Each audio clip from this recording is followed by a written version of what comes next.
On the day I filed for divorce, my husband Richard laughed and said, "You'll never amount to anything without me. You're just a seamstress playing dress up." He watched me walk away, confident I'd come crawling back within weeks. But 3 years later he saw me on the cover of Vogue, not as a broken woman, but as a fashion empire builder who turned his mockery into Milan runways. Before we jump back in, tell us where you're tuning in from, and if this story touches you, make sure you're a subscriber, because tomorrow, I've saved something extra special for you. Tell us a duh. The divorce papers feel heavy in my hands as Richard's laughter echoes through the courthouse hallway. A fashion designer? He adjusts his expensive Rolex, a gift he bought himself with our joint savings. "Claude, you'll never make it in the fashion world. You're just a seamstress who hems pants for spare change." I clutch my worn leather portfolio tighter, already envisioning the day when my designs would grace red carpets instead of suburban closets. Before we begin, here's a story about transforming life's harshest criticisms into couture creations. If you've ever been told you're not good enough, this journey from sewing machine prisoner to fashion empire queen will show you exactly how dreams can be tailored into reality. Richard's laugh follows me down the marble corridor, a sound I've grown to despise over our 7-year marriage. The same laugh that accompanied every denied purchase for fabric, every budget discussion that left me feeling smaller than the buttons I sewed onto his shirts. The laugh that echoed through our designer home, when I dared to mention fashion school, or starting my own boutique. "Need some spending money, darling." Richard's voice drips with condescension as he pulls out his wallet. The gesture makes my blood boil. It's the same routine he's performed countless times in front of our friends, playing the role of the generous provider. But I know better now. Each dollar came with invisible threads attached, each purchase scrutinized in his meticulously kept spreadsheets. I remember the day I discovered the truth about our finances. It wasn't the expensive watches or the country club memberships that broke me. It was finding the bank statement showing he'd spent $8,000 on a luxury cruise with his business partners. The same week he denied me $150 for quality fabric to complete a wedding dress commission. "We need to be practical with our money, Claude," he'd said then. "Sewing is a hobby, not a business. Our resources need to go toward real investments. Our resources." The words taste bitter now. 7 years of having to justify every yard of silk, every packet of pins, every new pattern.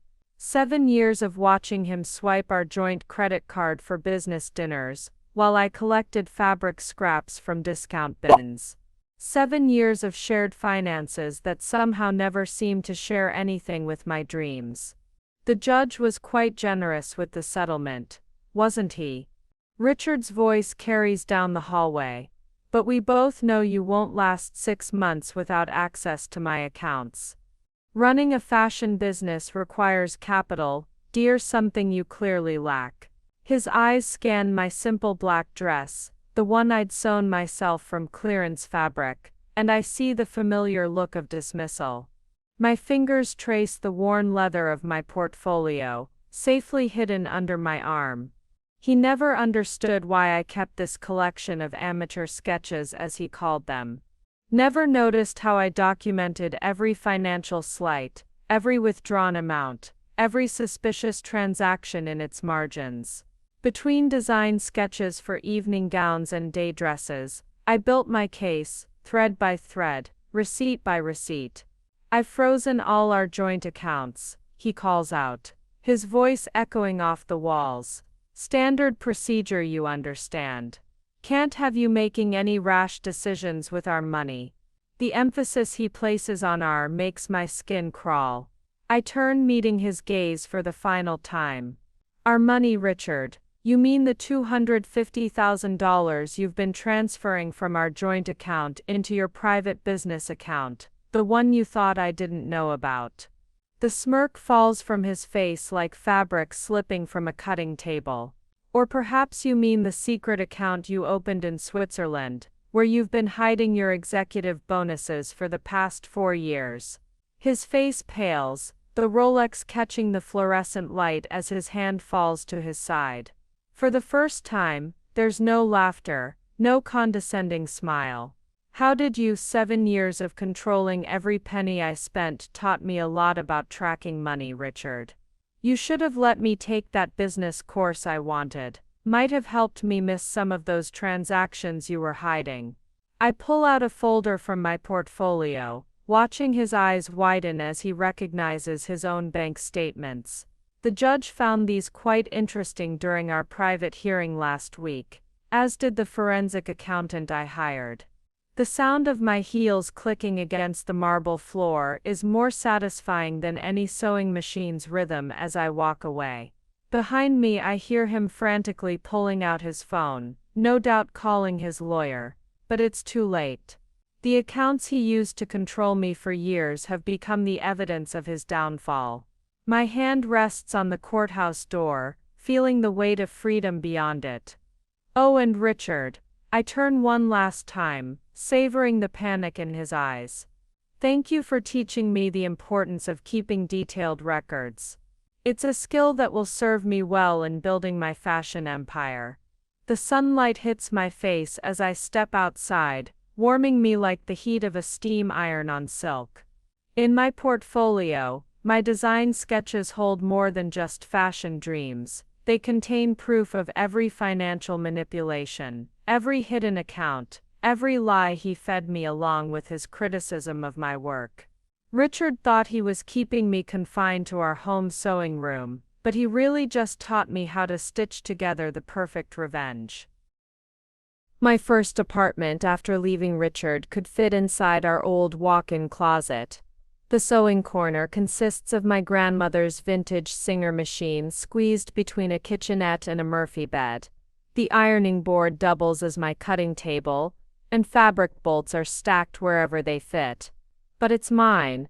Every cramped inch, every creative corner belongs to me. The job at Henrietta's Alterations isn't glamorous.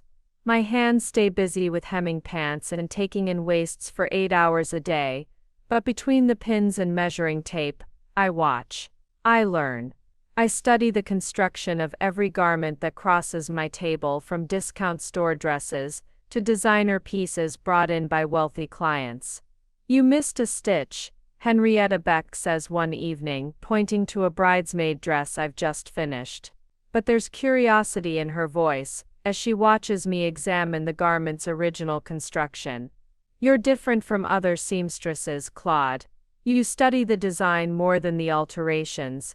That night, after my shift, I pull out the fashion school application I've hidden in my portfolio. My hands tremble as I fill it out, remembering Richard's mocking voice. But the memory only strengthens my resolve.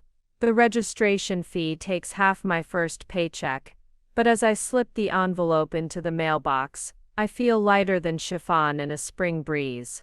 The night classes are exhausting.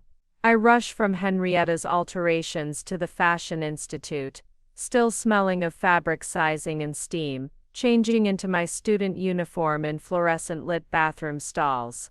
My sketching is rusty, my pattern-making clumsy, but with each mistake I feel more alive than I ever did in Richard's pristine home office where he balanced his hidden accounts. The other students are mostly 20-somethings fresh from high school, discussing their dreams with the casual confidence of people who've never been told their aspirations are worthless. I sit in the back row, trying to blend in while fighting the voice in my head that still echoes Richard's dismissive laughter. When the instructor calls on me, my hands shake as I hold up my imperfect sketches. Your draping needs work, my instructor Mary Sykes says during our third week, examining the muslin draped over my dress form. The fabric hangs awkwardly, betraying my inexperience with three-dimensional construction. But your eye for proportion, she pauses, studying how I've instinctively adjusted the waistline to create a more flattering silhouette. That's something we can't teach. Her encouragement feels like water to someone dying of thirst. Preparing and narrating this story took us a lot of time, so if you are enjoying it, subscribe to our channel. It means a lot to us. Now back to the story. For 8 years, Richard criticized every creative choice I made, from the colors I chose for our home to the way I arranged flowers. Now a professional instructor sees potential in work I'm embarrassed to display. The homework assignments consume my evenings. After 8 hours on my feet at Henrietta's shop, I spread pattern pieces across my tiny apartment floor, crawling around on my knees to trace seam lines and mark darts. My neighbors probably think I'm losing my mind, but each completed assignment represents another small victory over the voice that insists I'm not capable of real achievement. "You're different from the other night students," observes Jennifer, a classmate who works days as a bank teller. "They all seem so confident about their future fashion careers. You work like someone who's fighting for something." She's more perceptive than she realizes. Every stitch I sew, every pattern I perfect, every technique I master represents proof that Richard was wrong about my potential. The young students around me are chasing dreams. I'm building evidence. Word spreads through the alterations shop that the seamstress is a culinary student. The comparison makes me smile. I'm creating wearable art instead of edible masterpieces. But the dedication required feels identical. The line cooks start leaving small challenges for me. Herbs to chop become complex alterations to attempt. Sauces to stir become tricky repairs to master. Vegetables to prep become vintage garments requiring historical construction knowledge. Mrs. Chen, our elderly seamstress who's worked in alterations for 40 years, becomes an unexpected mentor. She watches me struggle with a particularly challenging zipper installation one evening, then quietly demonstrates a technique her grandmother taught her in Hong Kong.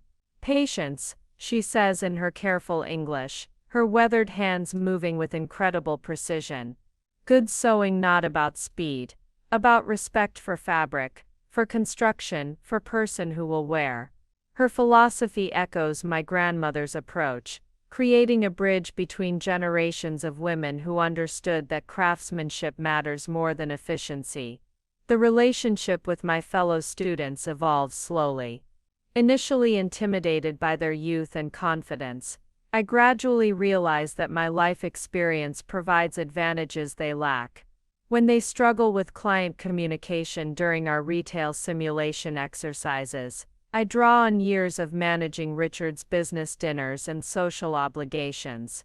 When they panic about project deadlines, I apply time management skills learned from juggling his demands with my own suppressed ambitions. One quiet Tuesday evening, Henrietta catches me experimenting with a design modification in my notebook, while hemming a customer's dress. I freeze, expecting to be reprimanded for not focusing on alterations work. Instead, she examines my sketch, a complete redesign that transforms the dated dress into something contemporary and elegant. "Interesting," she murmurs, studying the flowing lines I've drawn. "You've maintained the original silhouette, but updated the details completely." The customer mentioned she felt frumpy in this dress when she brought it in. She looks up at me with calculating eyes. "How would you feel about taking on some custom work? We have clients asking for original designs, not just alterations." The promotion means longer hours and more responsibility, but it also represents validation from someone who's built a successful business in the fashion industry. Custom work pays significantly better than basic alterations, and I accept without hesitation. That night, I add another entry to my journal: Custom Designer Henrietta's Alterations. Below it, I sketch out my 5-year plan, each step taking me closer to my own atelier. The Advanced Pattern Making course pushes my skills to new levels. We learn to create original patterns from scratch, translating 2-dimensional sketches into 3-dimensional garments that fit real bodies with real proportions. The mathematics involved: calculating ease, adjusting for fabric grain, ensuring proper balance, appeals to the analytical mind, Richard always dismissed as unsuited for creative work. My first original pattern is for a wrap dress that flatters a variety of body types, while incorporating construction details I've learned from studying vintage garments. The instructor uses it as an example for other students, praising the way I've solved common fitting problems through innovative seaming techniques. This shows real understanding of how clothing should move with the body, she tells the class, holding up my muslin prototype. Notice how she's used princess seams to create shape without darts, and see this clever detail at the shoulder that prevents gaping. The technical language feels like poetry, terms that describe precise solutions to aesthetic challenges.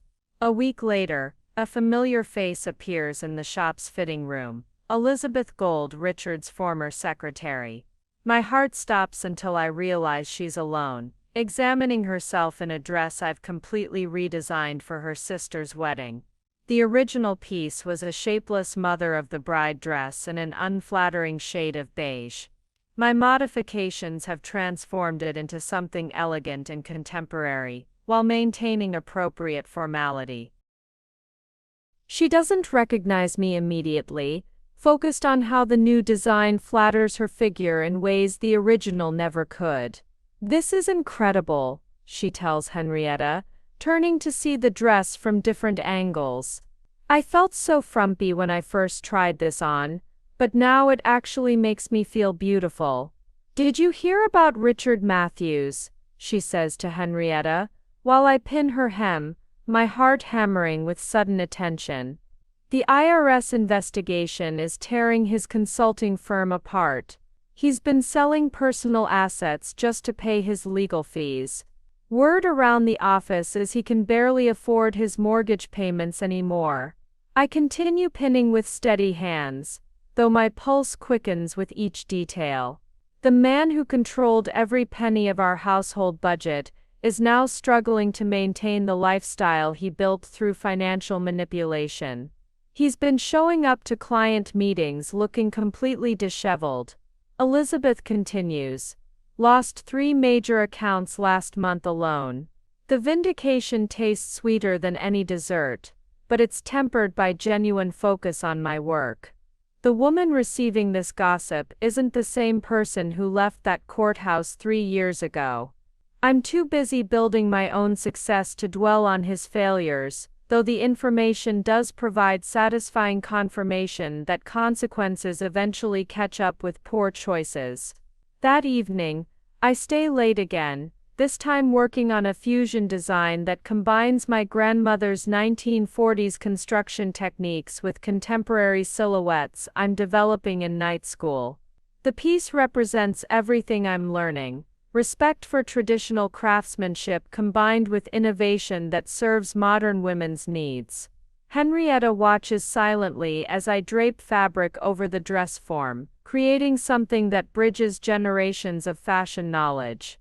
"You know," she says, examining my work with the critical eye of someone who's seen thousands of garments, "there's a local fashion competition coming up next month. Small stakes compared to the big industry events, but excellent exposure for emerging designers. Your technique still needs polish, but this," she gestures to my creation, "this tells a story that people want to hear." I think of Richard, probably sitting in his oversized house, surrounded by financial documents and legal papers, dealing with the consequences of choices he made while trying to control me. Meanwhile, I'm here in this warm creative space, my hands creating beauty from raw materials, my mind buzzing with possibilities for each new design challenge I encounter. "Sign me up," I say, already envisioning the collection I'll create for the competition. In my portfolio, between the financial records that helped destroy my ex-husband's fraudulent empire and the fashion sketches that fuel my expanding future, I begin planning my competition entry. Each design will tell part of my story, the story of breaking free from limitation and finding my own authentic voice in silk, cotton, and creativity. The local fashion competition represents more than just professional opportunity. It symbolizes my complete transformation from controlled wife to independent artist ready to stake my claim in an industry that Richard once dismissed as beneath my supposed capabilities. The local fashion competition changes everything, but not in the way I initially expect. Under the harsh spotlight of the community center's makeshift runway, I stand backstage with my completed collection, watching established designers prepare their models with the casual confidence of people who've done this dozens of times before. My hands tremble as I help my single model, a Phoenix program volunteer named Amanda, who agreed to walk for free into my signature piece. The dress represents months of work, combining my grandmother's 1940s construction techniques with contemporary silhouettes that I've refined through countless late-night sessions at Henrietta's shop. Next designer, Claude Beck, the announcer begins, and I interrupt firmly, Claude Cole, reclaiming my maiden name. The correction feels like stepping into a perfectly tailored garment after years of wearing someone else's clothes. Several audience members murmur at the interruption, but I stand straighter, finally comfortable with claiming space for myself. The head judge, celebrity stylist Spencer Gold, raises an eyebrow at my correction before turning his attention to my designs. His reputation in the fashion industry is legendary. He's styled A-list celebrities for red carpet events and has launched several successful designers' careers through his endorsements. Having him evaluate my work feels simultaneously thrilling and terrifying. The silence as Amanda walks in my signature piece seems eternal. I watch Spencer's critical eye follow every movement, noting how the dress transforms from classic elegance to modern sophistication with each step. The construction details I've labored over, the way the seams follow the body's natural lines, how the fabric drapes without clinging, the subtle architectural elements that provide structure without stiffness, are all being evaluated by someone whose opinion can make or break emerging designers. My collection tells a cohesive story across 5 pieces: a day dress that transitions seamlessly from professional to casual, an evening gown that honors vintage glamour while feeling completely contemporary, a structured blazer that flatters multiple body types, separates that can be mixed and matched for versatility, and my signature cocktail dress that serves as the collection's centerpiece. "Miss Cole," Spencer says after my final model exits, his voice carrying across the room with the authority of someone accustomed to being heard. This collection shows remarkable understanding of construction fundamentals, while pushing creative boundaries in subtle but significant ways. Tell me, where did you learn to blend historical techniques with contemporary design so seamlessly? Before I can answer, a commotion near the entrance catches my attention and stops my heart completely. Richard stands there, looking expensive but oddly diminished among the fashion industry professionals and local arts supporters. He's holding a copy of the local newspaper, and I can see my name prominently featured in the lifestyle section's preview article. Local seamstress turns heads with vintage modern fusion competition entry. The sight of him threatens to unravel my carefully constructed confidence. But I force myself to focus on Spencer's question. "The foundation techniques came from my grandmother," I say, my voice gaining strength as I speak. "She taught me that fashion history isn't a museum display. It's a blueprint for innovation. The contemporary elements come from my own vision. My journey to find my authentic design voice after years of suppression." The last word carries more weight than I intended, but Spencer nods with understanding. The fashion industry is full of people who've had to fight for recognition, who've overcome obstacles to pursue their creative vision. My story resonates because struggle and eventual triumph are common themes among successful designers. "Your technical execution is impressive for someone at your experience level," continues Judge Maria Santos, a fashion school dean whose opinion carries significant weight in academic circles. "But what strikes me most is the narrative coherence across all 5 pieces. This isn't just a collection of pretty dresses. It's a complete worldview expressed through clothing. Her observation hits precisely what I've been trying to achieve. Each piece in my collection represents different aspects of the woman I've become: professional, elegant, strong, versatile, and ultimately triumphant. The clothes tell the story of transformation from controlled circumstances to authentic self-expression. The judging deliberation takes 45 minutes while contestants and audience members mingle nervously in the community center's lobby. I find myself standing near the refreshment table, accepting congratulations from other designers and local fashion enthusiasts who've been following my work through Henrietta's shop and social media coverage.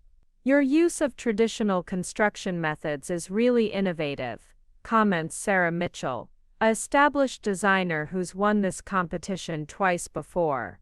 "Most emerging designers focus on trendy silhouettes and ignore the fundamentals. Your pieces look like they'll last for decades, not just one season." Her professional validation means more than she realizes. The fashion industry often celebrates disposable trends over lasting quality, but my grandmother's influence taught me that well-made clothes should improve with age, developing character through wear rather than falling apart after minimal use. During the wait, I notice Richard hovering near the entrance, clearly debating whether to approach me. His presence feels surreal after months of focusing entirely on my own growth and development.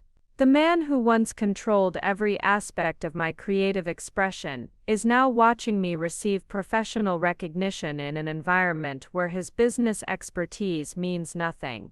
When the judges return to announce results, the tension in the room becomes palpable. Third place goes to a young designer whose avant-garde collection impressed with its conceptual boldness. Second place is awarded to Sarah Mitchell for her masterful use of sustainable fabrics and zero-waste construction techniques.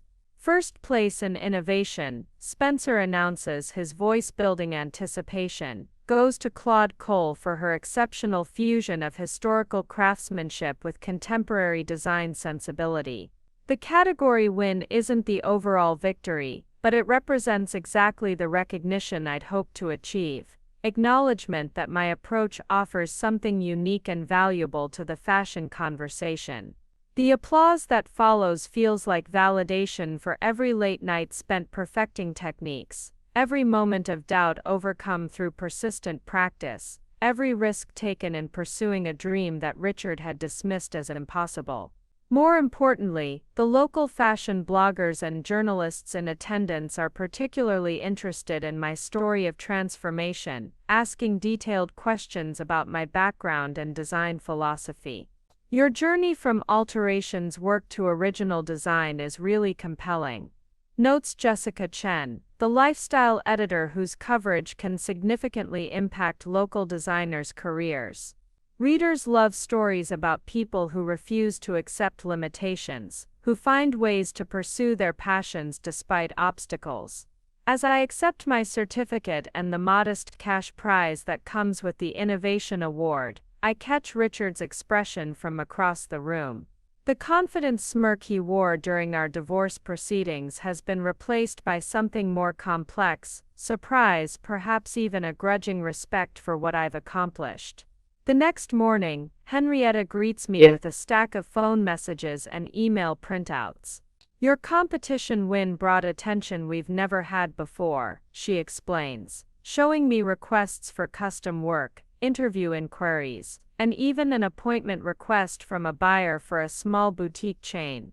Word spreads quickly through the local fashion community in ways I hadn't anticipated.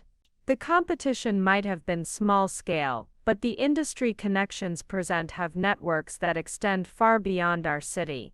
Within a week, I receive an email that changes my trajectory completely. Catherine Lin, owner of 3 successful fusion restaurants in the city, wants to discuss potential business opportunities. "I was at the competition supporting a friend," she explains during our coffee meeting the following Tuesday.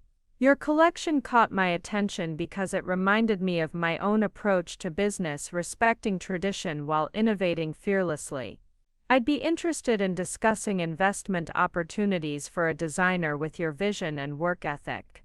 That conversation plants seeds for everything that follows, the first real business partnership that will enable me to move beyond alterations work into original design full-time. But even more significantly, the competition proves to myself and everyone who witnessed it that the woman Richard tried to keep small has developed into someone capable of commanding professional respect through talent and dedication. The Innovation Award certificate hangs in my tiny apartment, but it represents much more than recognition for a single collection. It's proof that authentic vision, supported by solid technical skills and unwavering persistence, can overcome any attempt to limit creative potential. The seamstress who once begged for fabric money has become a designer whose work merits serious attention from industry professionals. Standing in Henrietta's shop the morning after the competition, surrounded by the tools and workspace that nurtured my growth, I realized that winning wasn't really about defeating other competitors. It was about proving to myself that the dreams I'd protected and developed in secret were worthy of public recognition and professional pursuit. The woman who walked away from that courthouse has finally stepped fully into her authentic creative identity, ready for whatever challenges and opportunities come next. The weeks following my competition win blur together in a whirlwind of opportunities I never could have imagined during my years of controlled circumstances. My tiny apartment transforms into a makeshift business headquarters, with fabric samples, sketches, and client consultation notes covering every available surface. The phone rings constantly with requests that range from simple alterations to complete wardrobe transformations. Catherine Lynn's investment offer proves to be the catalyst that changes everything. Over multiple meetings at her downtown office, a space that radiates the same sophisticated confidence I'm learning to cultivate, we develop a partnership structure that will allow me to focus on design while she handles the business development aspects. I'm still learning to navigate. Your competition piece showed something rare in emerging designers. Catherine explains during our third meeting, spreading financial projections across her conference table. Technical mastery combined with authentic vision. Most young designers have one or the other, but rarely both. That combination, properly supported, can build something significant. Her confidence in my potential feels simultaneously thrilling and terrifying. The same woman who once had to justify buying basic sewing supplies is now discussing business loans, retail partnerships, and expansion timelines with someone whose investment decisions have launched several successful ventures. The first major breakthrough comes from the most unexpected source. Elizabeth Gold, Richard's former secretary who had unknowingly witnessed my early design work during her fitting at Henrietta's shop, calls with a request that will change my entire trajectory. She's now working as a personal assistant to Hollywood actress Miranda Stone, who's preparing for award season and needs a custom gown that reflects both glamour and sophistication. Miss Cole, I've been following your work since that dress you redesigned for me. Elizabeth explains during our initial consultation call. Miranda saw photos from your competition win and was particularly drawn to your vintage-inspired approach with modern silhouettes. She's interested in commissioning a piece for the Golden Globes. Are you available for a consultation? The commission represents everything I've been working toward condensed into a single high-stakes project. Creating a gown for someone who'll be photographed by international media requires precision, creativity, and confidence levels I'm still developing. But Catherine's partnership has provided the financial cushion to take risks, and this opportunity could establish my reputation far beyond local fashion circles. The design process for Miranda's gown becomes an intensive education in high-end fashion production. We spend hours discussing her personal style, the message she wants to convey, and the technical requirements for a dress that must photograph beautifully from every angle while allowing her to move comfortably through a long evening of events. I want something that honors classic Hollywood glamour but doesn't feel like a costume. Miranda explains during our second fitting session. Your competition piece had that perfect balance. It was clearly inspired by vintage design but felt completely contemporary and fresh. Working with her team, a stylist, publicist, and hair makeup artists who've worked with A-list celebrities for decades, provides insights into the fashion industry's highest levels that no school could teach. Every detail matters at this level: how the fabric catches light under different types of photography, how the silhouette reads in motion, how the color complements her skin tone and the event's overall aesthetic. The gown takes 6 weeks to complete, with multiple fittings and adjustments that push my technical skills to new limits. The construction combines traditional couture techniques my grandmother taught me with contemporary innovations that ensure comfort and durability. Hand-beaded details require hundreds of hours of work, but the result justifies every minute spent perfecting placement and tension. Golden Globes night arrives with the surreal quality of watching someone else's life unfold. I'm not attending the event, but I'm glued to the red carpet coverage, watching Miranda pose for photographers wearing a creation that began as sketches in my tiny apartment. When fashion commentators praise the gown's perfect fusion of vintage inspiration and contemporary sophistication, I have to resist calling everyone I know to share the validation. The impact is immediate and overwhelming. By the next morning, my phone has 23 missed calls from stylists, fashion editors, and potential clients who want to know who designed that stunning dress. My email inbox crashes from the volume of inquiries, and Henrietta's shop receives calls from people trying to track down my contact information. You need a proper studio and business infrastructure immediately, Catherine advises during our emergency meeting the day after the Golden Globes. This level of attention requires professional systems you don't currently have in place. We need to move fast while the momentum is building. Within 2 weeks, we've secured a lease on a beautiful space in the Arts District, a former photography studio with soaring ceilings, enormous windows, and enough room for multiple design stations. The renovation happens at lightning speed, creating an environment that reflects both my aesthetic sensibilities and the professional image necessary for high-end clientele. The first celebrity referral comes from Miranda herself. Her stylist recommends me to a pop star preparing for a major awards show, leading to a commission that's even more technically challenging than the Golden Globes gown. Each project builds on the previous one, establishing my reputation for creating pieces that photograph beautifully while serving the practical needs of women whose every public appearance is scrutinized by international media. Local fashion journalists begin requesting interviews about my rapid rise from alteration seamstress to celebrity designer. The story proves irresistible.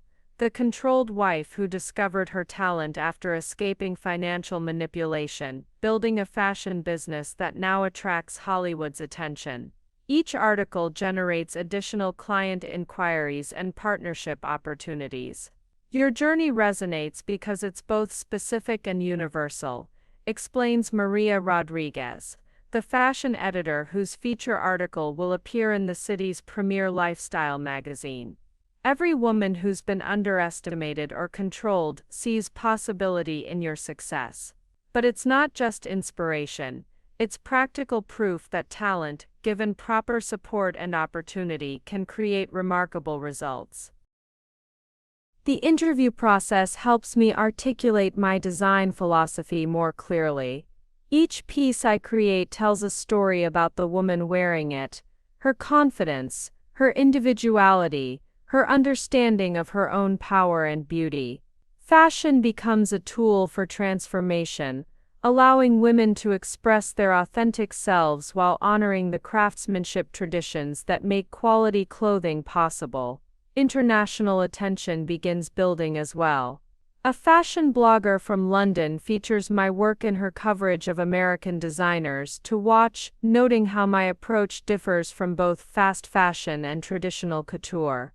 European buyers express interest in carrying my designs, though the production scaling required for international distribution presents challenges I'm still learning to navigate. The day I receive an invitation to show at Metropolitan Fashion Week, initially as part of an emerging designers showcase, but still the platform that launches major careers, I call Catherine immediately to share the news. The woman who once documented financial abuse in the margins of her grandmother's patterns is now being invited to present her work to fashion industry professionals, who can reshape entire careers with their endorsements. This is what we've been building toward. Catherine reminds me as we begin planning the collection that will represent my Metropolitan Fashion Week debut. Everything up to this point has been in preparation for this moment. The technical skills, the business infrastructure, the celebrity endorsements, they've all been laying the foundation for this opportunity. Preparation for Fashion Week requires expanding my team significantly. I hired 2 additional seamstresses, a pattern maker, and a production coordinator who can manage the complex logistics of creating a cohesive collection under tight deadlines. The studio that seemed enormous when we first moved in now feels cramped with the activity required for professional fashion production. Each member of my growing team brings expertise that supplements my own developing skills. The pattern maker has worked with established fashion houses and teaches me advanced techniques for creating consistent fits across multiple sizes. The production coordinator helps establish systems for tracking materials, managing deadlines, and maintaining quality control standards that will be essential as my business continues growing.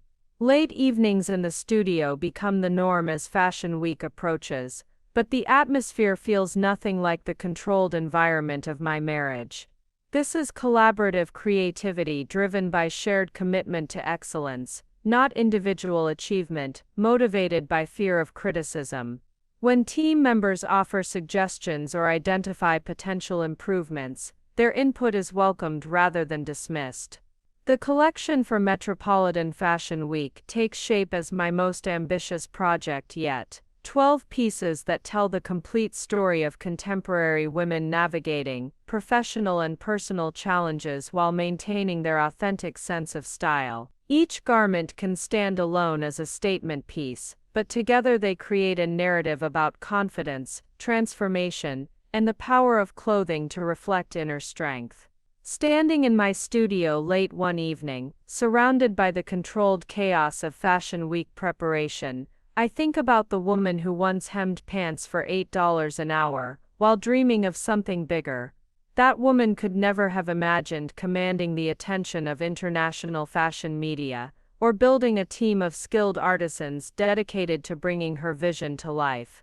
The transformation feels both gradual and sudden, years of persistent skill development and confidence building compressed into months of accelerating opportunities and expanding recognition. But the foundation remains the same. Authentic creativity supported by solid technical skills and the unwavering belief that quality craftsmanship can create lasting value in an industry often focused on temporary trends.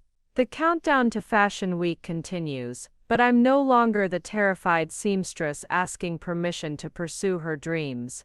I'm a designer with something meaningful to contribute to the conversation about contemporary fashion, ready to claim my place among the industry's emerging voices. The space that will become a telecole stands empty before me, its soaring ceilings and industrial windows waiting to be transformed into my flagship design house. Mary walks beside me, her heels clicking on the polished concrete floors, as we discuss renovation plans for what will become the crown jewel of my expanding fashion empire. The building has incredible bones, Mary says, running her hand along the exposed brick walls. The previous tenant was a failed art gallery, but I see something completely different here. Yeah, something uniquely you. She pulls out the architectural renderings showing where my design studio will overlook the main retail floor, where clients can watch the creative process unfold in real time. The renovation begins with the same intensity I once brought to late-night sewing sessions. Every detail reflects my journey, from the custom display cases that will showcase my grandmother's vintage patterns to the state-of-the-art workroom,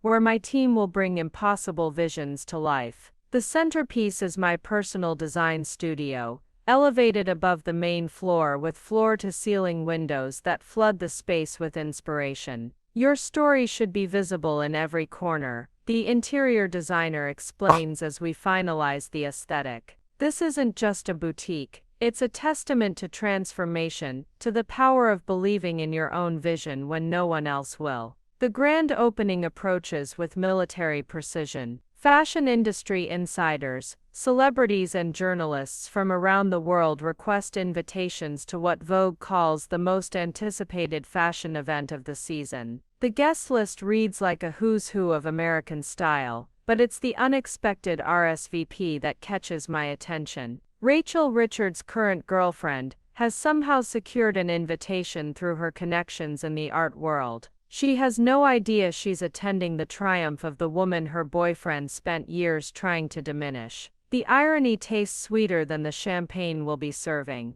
Opening night arrives in a whirlwind of last-minute preparations. Photographers document every detail as models showcase my latest collection throughout the multi-level space. The design studio glows under professional lighting, my grandmother's sewing machine prominently displayed alongside sketches for next season's innovations. The crowd fills the space with an energy I've never experienced, not the nervous anticipation of Fashion Week, but the celebration of something permanent, something built to last. Fashion critics examine each piece with the reverence usually reserved for museum exhibitions, while buyers place orders that will fund my expansion into global markets. From my elevated design studio, I watch the celebration unfold below. Through the large windows, I can see Rachel moving through the crowd, completely absorbed in the elegant atmosphere, taking photos for what I imagine is her social media documentation of the event. She has no idea that the woman whose success she's celebrating is the same woman Richard spent years telling would never amount to anything. The evening's highlight comes when Anna Sykes takes the microphone to address the crowd. Atelier Cole represents something rare in our industry, she announces to the attentive audience. Authentic vision combined with masterful technique, innovation rooted in respect for tradition. Claude Cole hasn't just built a business, she's created a destination for those who understand that true luxury lies in craftsmanship and story. As the applause fills the space, I step onto the mezzanine overlooking the main floor.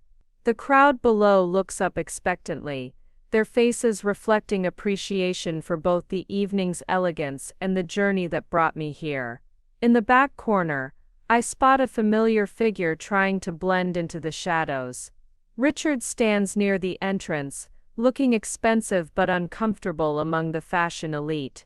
He's holding a program with my name embossed in gold lettering, his expression a mixture of disbelief and something that might be regret. The same man who controlled every aspect of my creative expression now stands in a temple I built to artistic freedom. Thank you all for being here tonight. I begin my voice carrying clearly through the space. Atelier Cole represents more than fashion. It represents the power of persistence, the importance of believing in your vision even when others doubt it, and the truth that creativity will always find a way to flourish. The crowd responds with sustained applause, but I'm already thinking beyond this moment. Orders are pouring in from around the world. My design team is expanding to meet demand, and 3 major fashion houses have approached about collaboration opportunities. As the evening winds down, I retreat to my design studio overlooking the now empty main floor. The space still hums with possibility, with the energy of dreams made manifest through dedication and skill. My grandmother's sewing machine sits in its place of honor, a reminder that every empire begins with a single stitch. Tomorrow brings new challenges, international expansion plans, celebrity commissions, and the kind of opportunities that once seemed impossible. But tonight, I simply stand in the space I created, surrounded by the tangible proof that authentic talent, given freedom to grow, can transform not just a life but an entire industry. Through the window, I watch Richard's car pull away from the curb, carrying him back to whatever remains of his diminished world. His opinion of my potential, like his control over my dreams, has become irrelevant to my reality. The morning after Atelier Cole's opening, my assistant Elizabeth tells me that Harper's Bazaar wants to do an exclusive feature on my rapid rise in the fashion world. I'm in the middle of reviewing international expansion proposals when she delivers news that makes my coffee cup freeze halfway to my lips. CNN wants to profile me for their Innovators series, the same program Richard used to watch religiously while dismissing my amateur hobby. Your story has transcended fashion, the CNN producer explains during our pre-interview call. You represent something Americans need to hear, that reinvention is possible at any stage of life, that authentic talent will always find its audience. The irony isn't lost on me that the network Richard once quoted to support his business arguments now wants to showcase the woman he said would never succeed. The filming takes place over 3 days, documenting everything from my morning design process to client consultations at Atelier Cole. The cameras capture me working at my grandmother's sewing machine, creating prototypes for pieces that will soon grace red carpets and magazine covers. When the interviewer asks about my marriage, I choose my words carefully. Sometimes the people closest to us can't see our potential because they're invested in keeping us small. I say, my hands continuing to work the fabric as I speak. My ex-husband believed my value lay in supporting his dreams rather than pursuing my own. He was wrong about many things, but mostly he was wrong about underestimating what happens when you finally give someone permission to succeed. The feature airs on a Thursday evening, reaching millions of viewers who see my transformation from controlled housewife to fashion industry powerhouse. Within hours, my website crashes from traffic, and my publicist's phone rings non-stop with interview requests from international media outlets. But it's the personal message that arrives the next morning that changes everything. Spencer Gold, the judge for my first competition, who's now one of fashion's most influential stylists, wants to discuss a collaboration that could reshape my entire trajectory. I've been watching your career since that first competition, he says over lunch at the city's most exclusive restaurant. Your technical skills have evolved dramatically, but what impresses me most is your consistency of vision. I have a proposition that could accelerate your international presence exponentially. His proposal is ambitious beyond anything I've imagined. A capsule collection for one of Europe's most prestigious fashion houses, with my designs translated for a global audience, while maintaining my signature aesthetic. The collaboration would place my name alongside legendary designers, and establish me permanently in fashion's highest echelons. The creative director saw your CNN feature, Spencer explains, showing me preliminary sketches his team has prepared. She believes your approach to modernizing traditional techniques could revolutionize their ready-to-wear line. This isn't just about clothing, Claude, it's about establishing your legacy in fashion history. The contract negotiations happen at lightning speed. Within 2 weeks, I'm flying to Milan for meetings with the creative team, discussing how my grandmother's construction methods can be adapted for mass production without losing their essential character. The Italian artisans are fascinated by my techniques, treating my knowledge with the respect Richard never showed. Your approach bridges generations, the head seamstress tells me through a translator as she examines my hand-finished seams. In Italy, we understand that innovation must honor tradition. You have found this balance naturally. News of the collaboration sends shockwaves through the fashion industry. Trade publications call it the partnership that will define contemporary American design, while social media buzzes with anticipation for the collection's debut. Pre-orders begin before a single piece is completed, with buyers from major retailers competing for exclusive distribution rights. The international fashion press descends on Atelier Cole, transforming my design studio into a backdrop for profiles that will appear in magazines across 6 continents. My story, The Seamstress Who Became a Global Fashion Force, resonates with audiences far beyond the fashion world. You represent hope, a journalist from Paris Vogue tells me during her interview.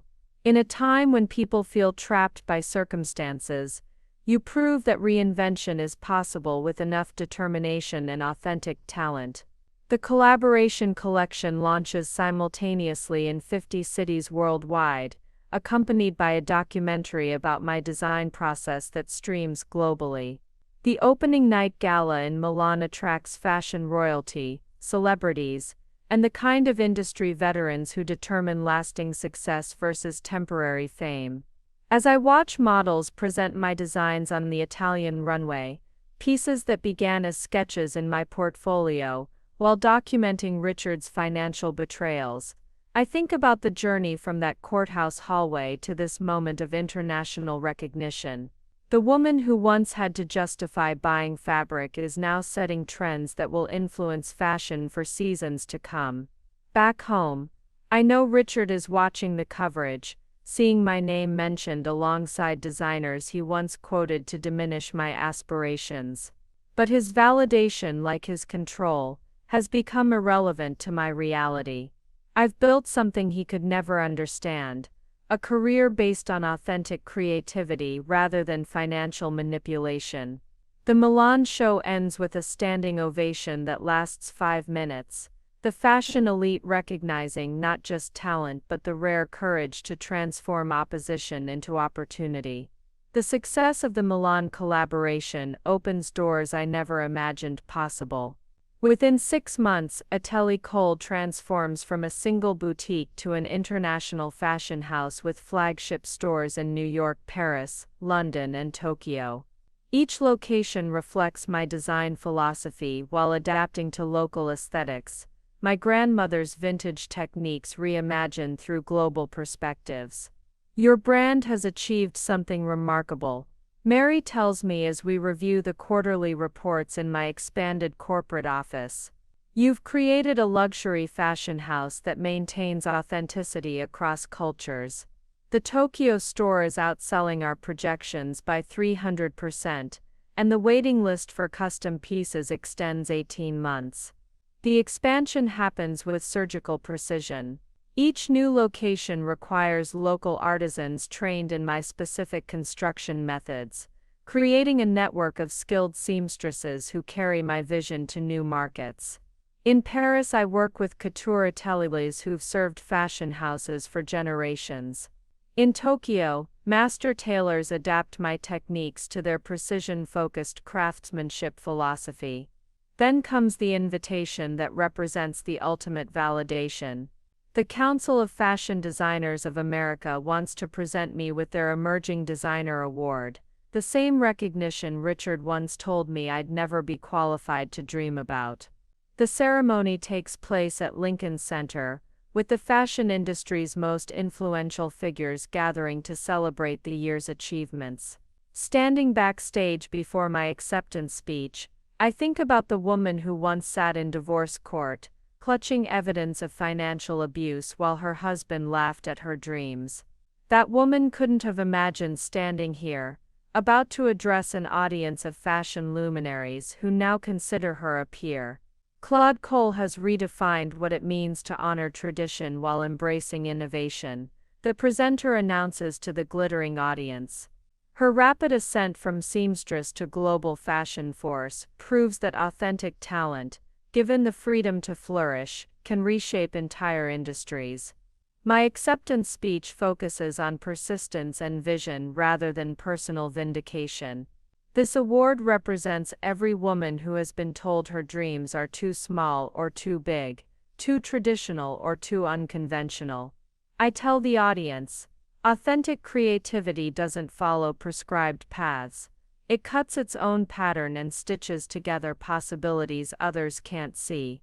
The standing ovation lasts longer than any I've experienced, but it's the moment after the ceremony that truly matters. Anna Sykes approaches with news that will transform my trajectory once again. Vogue wants to feature you on our September cover, she says, her words carrying the weight of fashion's most coveted honor. Not just your designs but your story. You've become a symbol of American entrepreneurship and creative resilience. The September issue of Vogue, fashion's most important editorial moment, typically features only the industry's most established icons. The cover shoot takes place at Atelier Cole with photographers transforming my design studio into a backdrop worthy of fashion history. They capture me at my grandmother's sewing machine, surrounded by sketches for next season's innovations, looking confident and contemplative. The image will be seen by millions worldwide, cementing my position in fashion's permanent hierarchy.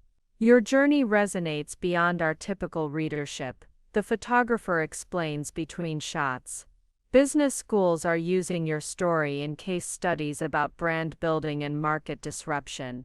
You've proven that authentic vision can create sustainable competitive advantages. The international media attention spawns opportunities in adjacent industries. Publishers compete for my memoir rights, television producers pitch reality shows about aspiring designers, and major corporations seek partnerships with what they call the Atelier Cole aesthetic. Each proposal represents exponential growth potential, but I remain focused on maintaining the quality and vision that built my reputation.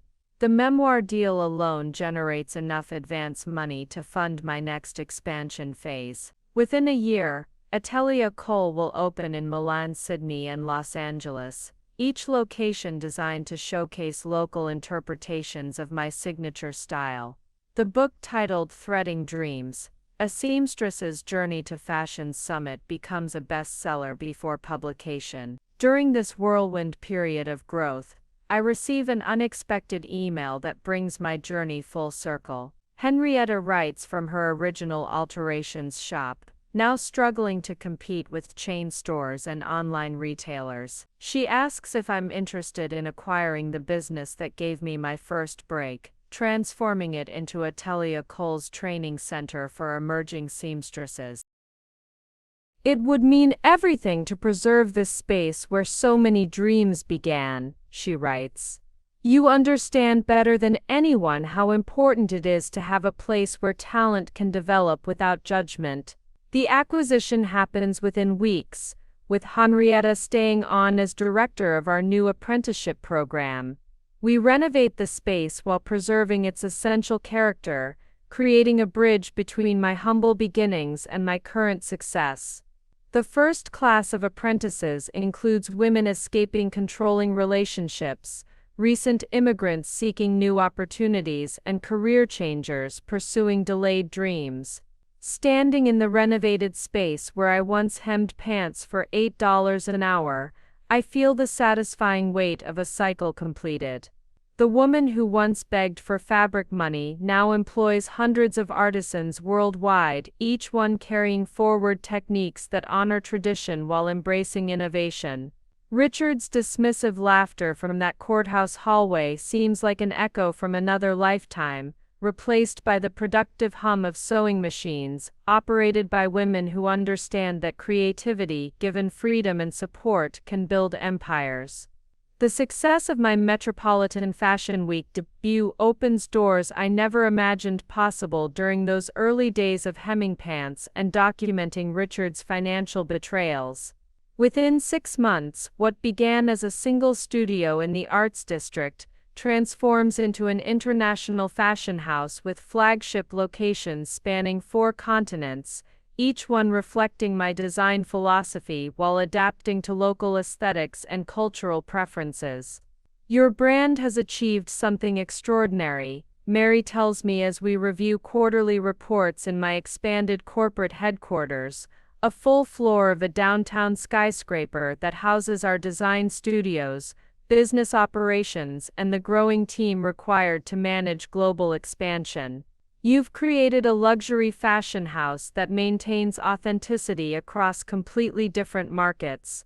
The Tokyo flagship is outselling our most optimistic projections by 300%, and the waiting list for custom pieces now extends 18 months across all locations. The international expansion happens with the precision I once applied to documenting Richard's hidden financial accounts. Each new market requires extensive research into local fashion preferences, cultural sensitivities, and business practices that vary dramatically between countries. What works in the direct, efficiency-focused American market requires significant adaptation for the relationship-based business culture of Italy or the harmony-emphasizing society of Japan. In Milan, I partner with a family-owned atelier that has served luxury fashion houses for 4 generations.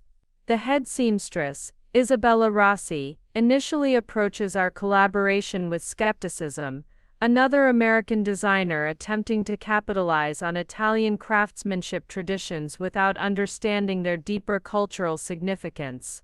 But when she examines my grandmother's vintage construction techniques and sees how I've modernized them while maintaining their essential integrity, her attitude shifts completely.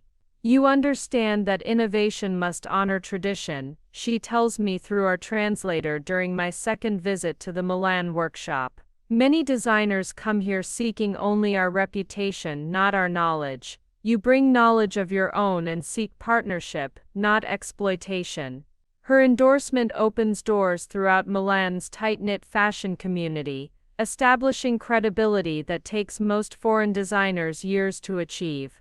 The Tokyo expansion presents different challenges entirely. Japanese consumers expect perfection in ways that exceed even luxury European standards, and the attention to detail required for success in their market pushes my quality control systems to new levels.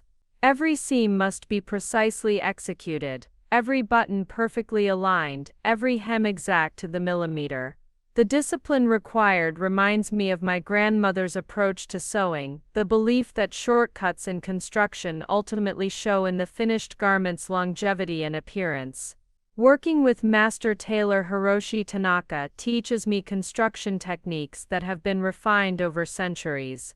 His approach to fitting garments to individual body proportions influences my understanding of how clothing should enhance, rather than simply cover the human form.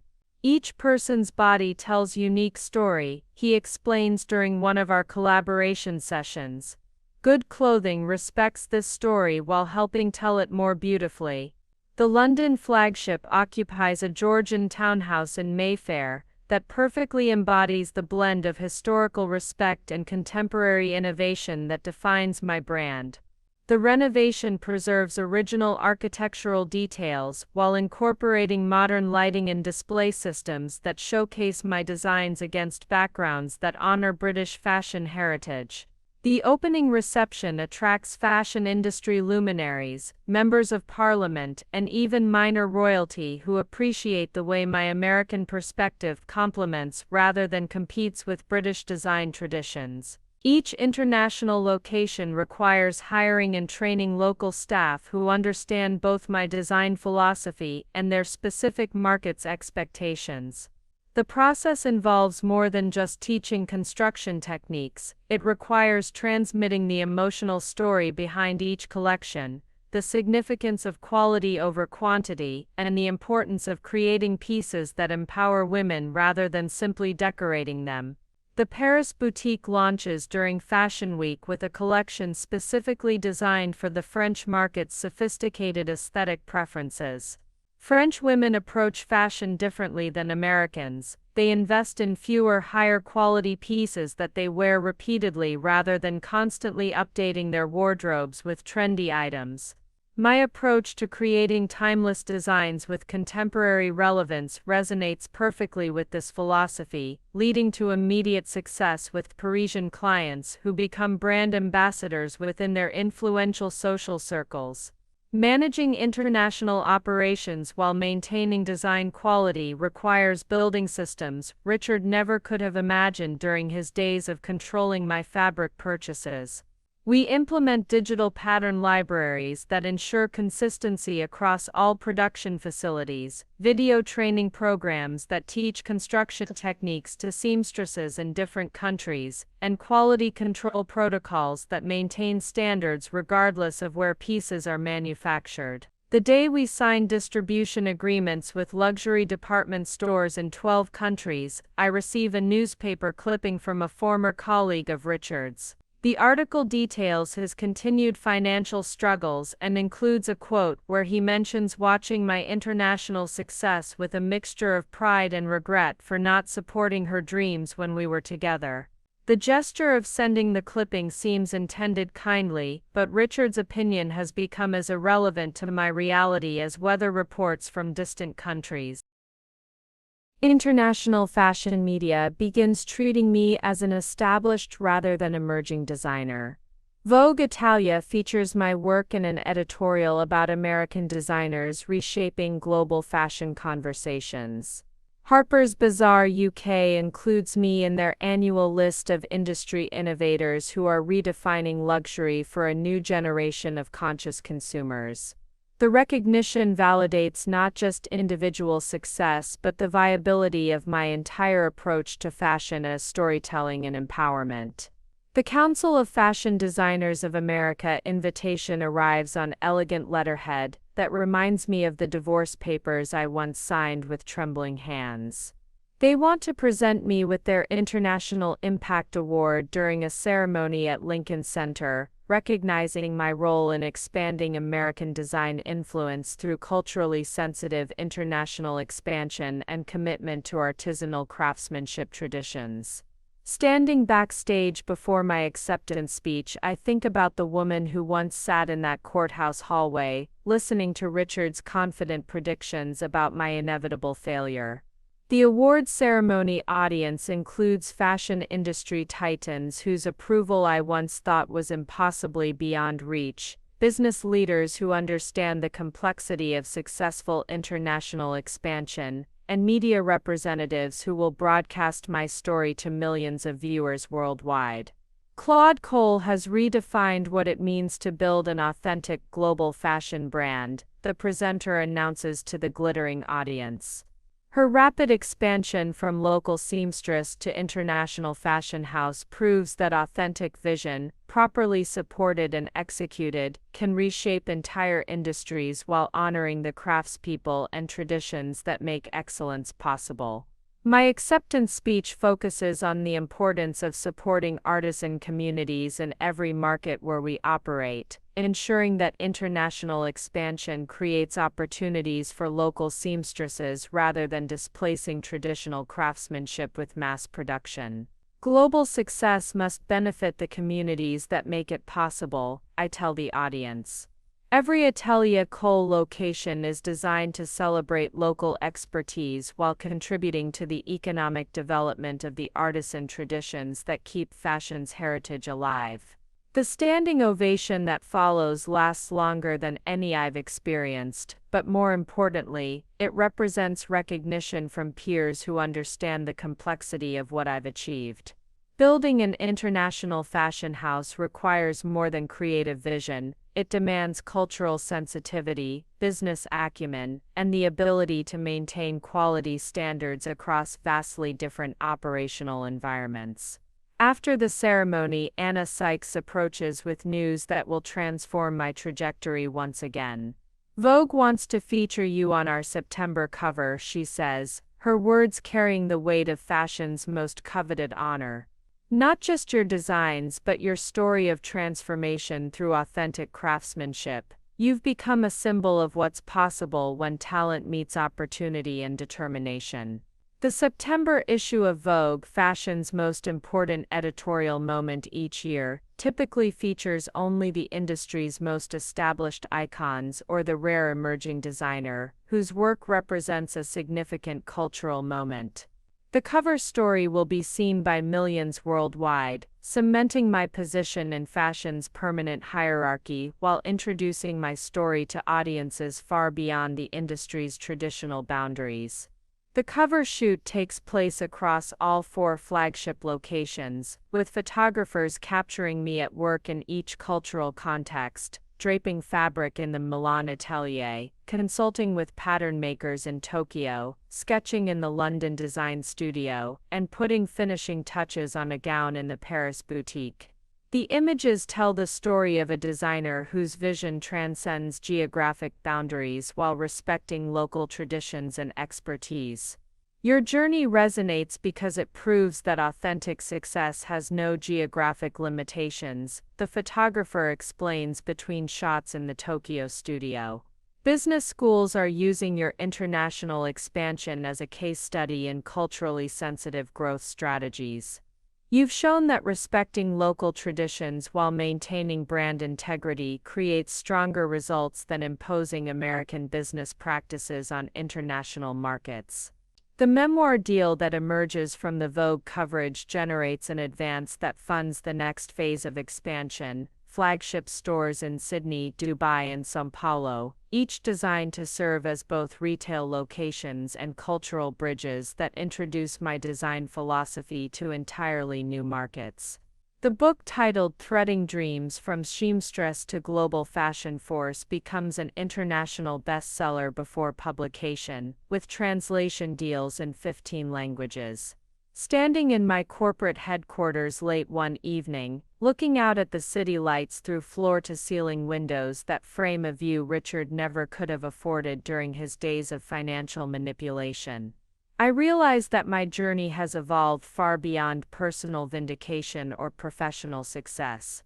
The international fashion house that began with my grandmother's sewing machine has become proof that authentic vision, supported by ethical business practices and respect for traditional craftsmanship, can create sustainable enterprises that benefit communities across multiple continents.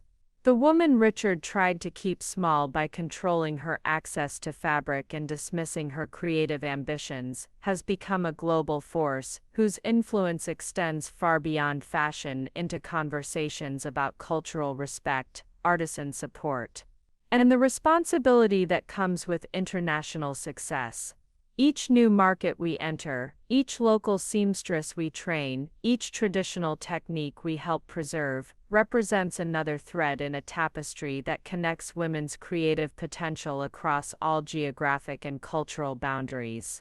The empire continues expanding, but its foundation remains the same principles that guided me through those early days of night school and alterations work: respect for quality craftsmanship, commitment to empowering women through beautiful clothing, and the unwavering belief that authentic creativity can overcome any attempt to limit its expression. The letter arrives on Atelier Cole letterhead, but it's addressed to me personally from a women's shelter downtown. The director explains that they've been following my story in the media and wondered if I'd consider teaching sewing classes to women rebuilding their lives after leaving abusive relationships. Your journey from controlled circumstances to creative freedom represents exactly the kind of hope our residents need to see, she writes. The request touches something deep within me, memories of sitting in my own controlled environment, sketching dreams while documenting financial abuse. These women are living the isolation I escaped, trapped by partners who use money, criticism, and psychological manipulation to maintain control. Teaching them practical skills while sharing my story could provide both economic opportunity and emotional healing. I want to do more than teach sewing. I tell Mary as we discuss expanding Atelier Cole's community involvement. I want to create a comprehensive program: business skills, financial literacy, creative development, and mentorship. Everything I had to learn alone, they should learn together. The Phoenix program launches 6 months later, housed in a renovated warehouse adjacent to our original Atelier Cole location. The name reflects our mission, helping women rise from the ashes of controlled circumstances to build independent, creative lives. Each 12-week session combines technical sewing instruction with entrepreneurship training, financial planning, and psychological support. Our first class of 15 women ranges from recent shelter graduates to those still planning their escapes. Maria fled an abusive marriage with her 2 children and nothing else. Sarah left a controlling partner who monitored every penny she spent for 8 years. Jennifer escaped a relationship where her artistic ambitions were dismissed as worthless hobbies, a phrase that makes my chest tighten with recognition. Your story gives me hope, Maria tells me during our 3rd session, holding up the simple skirt she's learning to construct. If you could build all this from sewing alterations, maybe I can build something too. Her hands move with increasing confidence as she guides fabric through the machine, each straight seam a small declaration of independence. The program's impact exceeds every projection. Within a year, 6 graduates have launched their own small sewing businesses, working from home while raising children and rebuilding their credit. 3 others have enrolled in community college fashion programs, using skills learned at Phoenix as their foundation. 2 have joined Atelier Cole's production team as seamstresses, their personal journeys adding depth to their craftsmanship. You're creating more than a training program, observes Dr. Elizabeth Beck, the psychologist who provides counseling support for our participants. You're modeling what's possible when women are given permission to succeed. Many of these women haven't heard encouragement in years, some have never heard it at all. The program's success attracts attention from other cities, leading to franchise opportunities that could spread the Phoenix model nationwide. Women's organizations, business schools, and philanthropic foundations request presentations about our approach to combining practical skill development with emotional healing. During one presentation to a conference of domestic violence advocates, I share the moment that inspired the program's creation. I realized that my grandmother's sewing machine wasn't just a tool for making clothes, I explained to the audience of social workers and advocates. It was a symbol of economic independence, creative expression, and the power to build something beautiful from raw materials. Every woman deserves access to that possibility. The standing ovation that follows leads to partnerships with shelters in 12 cities, each location adapting our curriculum to local needs while maintaining the core philosophy of combining practical skills with emotional empowerment. Corporate sponsors fund equipment and materials, while volunteer instructors, many of them successful businesswomen, with their own stories of overcoming obstacles, provide mentorship and guidance. One evening, while reviewing applications for our next Phoenix cohort, I find a letter that stops me completely. It's from Rachel, Richard's former girlfriend, requesting admission to the program. Her carefully written application describes years of financial control and emotional manipulation that continued long after I left their relationship. I watched you on television, and finally understood that what I was experiencing wasn't normal, she writes. Richard used the same tactics with me that he probably used with you, controlling money, dismissing my dreams, making me feel incapable of surviving alone. I'm ready to learn the skills I need to build my own life. Her admission to the program creates an unexpected full-circle moment. The woman who unknowingly replaced me in Richard's cycle of control now sits in my classroom, learning the same skills that enabled my escape and transformation. There's no awkwardness between us, only recognition of shared experience and mutual support for each other's growth. It's strange, Rachel tells me after her graduation ceremony, displaying the professional blazer she designed and constructed during the program. He made both of us feel small in different ways, but look what we've built when given the chance to grow. Watching her walk across the stage to receive her Phoenix Program certificate, I realized that true healing isn't just about personal success, it's about creating pathways for others to discover their own strength and capabilities. The Phoenix Program becomes my most meaningful legacy, proving that expertise gained through struggle can transform not just individual lives, but entire communities of women ready to discover what they're truly capable of achieving.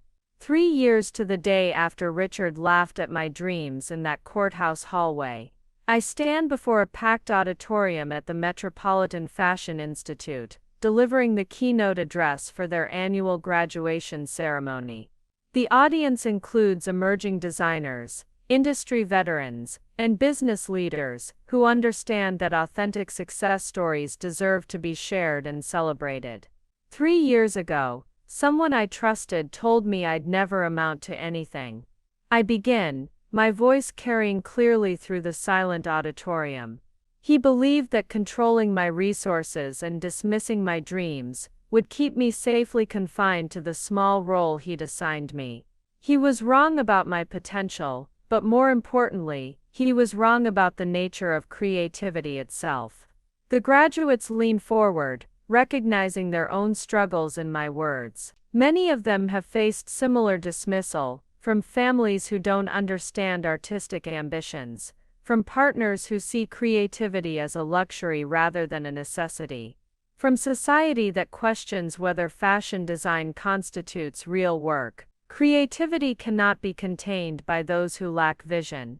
I continue thinking of my grandmother's sewing machine, now displayed prominently in every Atelier L'école location.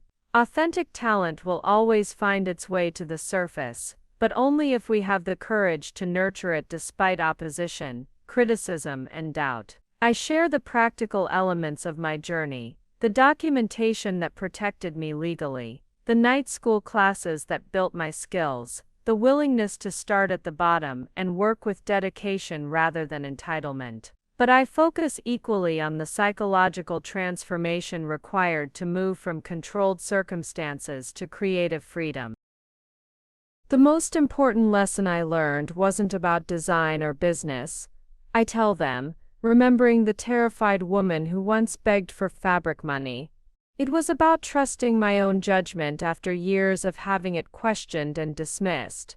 Your inner voice, the one that whispers about possibilities and dreams, that voice knows what you're capable of achieving. The questions during the Conda session reveal how deeply my story resonates beyond fashion. Students ask about overcoming financial control, dealing with family members who dismiss artistic careers, and maintaining creative vision while building sustainable businesses. Their questions remind me that my journey represents something larger than personal success. It's about the universal human need to create, contribute, and be recognized for authentic talent. After the ceremony, I'm approached by a young woman whose story mirrors my own beginnings. My boyfriend says I'm wasting time with fashion school, she confides, clutching her portfolio with the same protective intensity I once reserved for my grandmother's recipe book. He controls our finances and makes me feel guilty for every supply purchase. Your story makes me realize I'm not alone. I spend 20 minutes with her, sharing specific strategies for financial independence and creative development. Document everything, I advise, remembering my own careful record keeping. Build your skills quietly but consistently. And most importantly, never let someone else's fear of your potential become the ceiling for your dreams. That evening, back in my design studio overlooking the city, I reflect on how far the journey has traveled from those early days of hemming pants and dreaming of something bigger. The woman who once had to justify buying basic sewing supplies now employs over 200 artisans worldwide, influences fashion trends across multiple continents, and provides economic opportunities for women escaping circumstances similar to my own. My phone buzzes with a notification, A message from the Phoenix Program Coordinator. Our latest graduating class includes 22 women who've completed the full entrepreneurship curriculum. 15 have launched independent businesses, 5 have enrolled in advanced fashion programs, and 2 have been hired by established design houses. The program's success rate continues to exceed every projection, proving that authentic support and quality training can transform lives.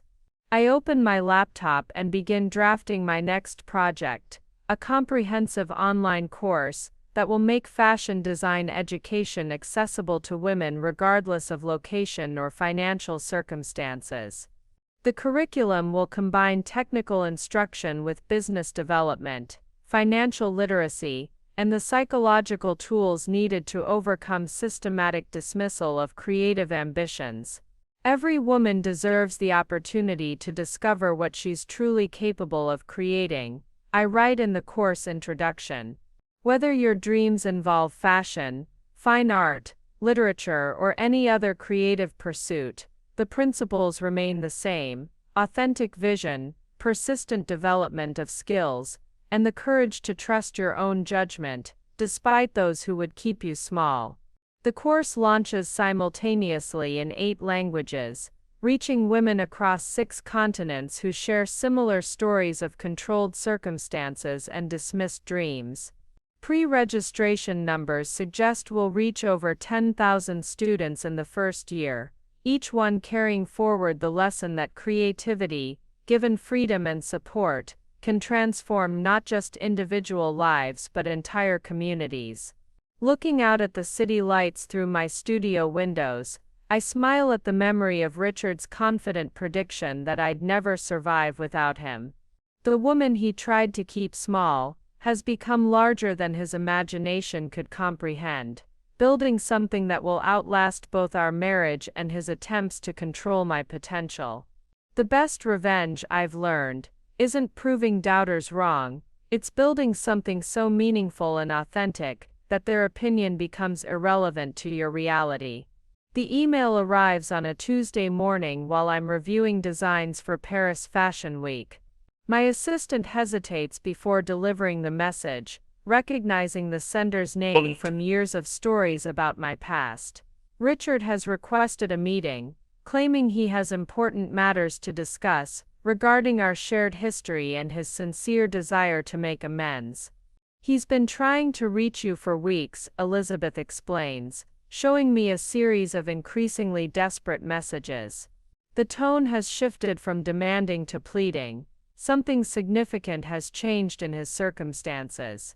She pulls up recent news articles revealing the full scope of his financial collapse, bankruptcy proceedings, criminal investigations, and a civil lawsuit from former clients who lost millions through his mismanagement. I study his latest message, noting the careful language of someone who has learned that demands no longer carry weight.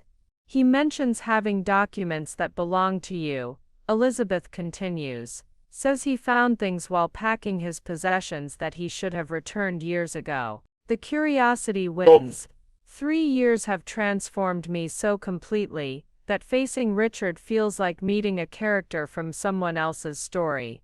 I agree to a brief meeting at a neutral location, a downtown cafe far from the glamorous world of fashion shows and international business deals that now define my daily reality.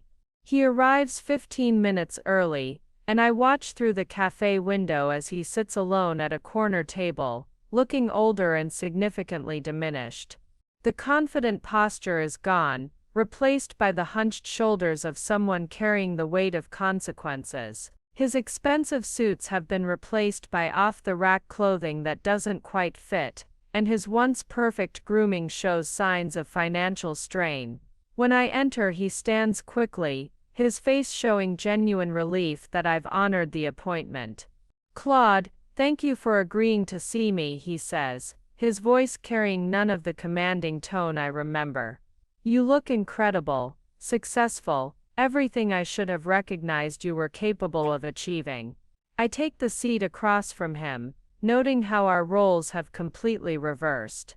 Where he once held all the power in our interactions, I now carry the confidence of someone who has built something authentic and lasting.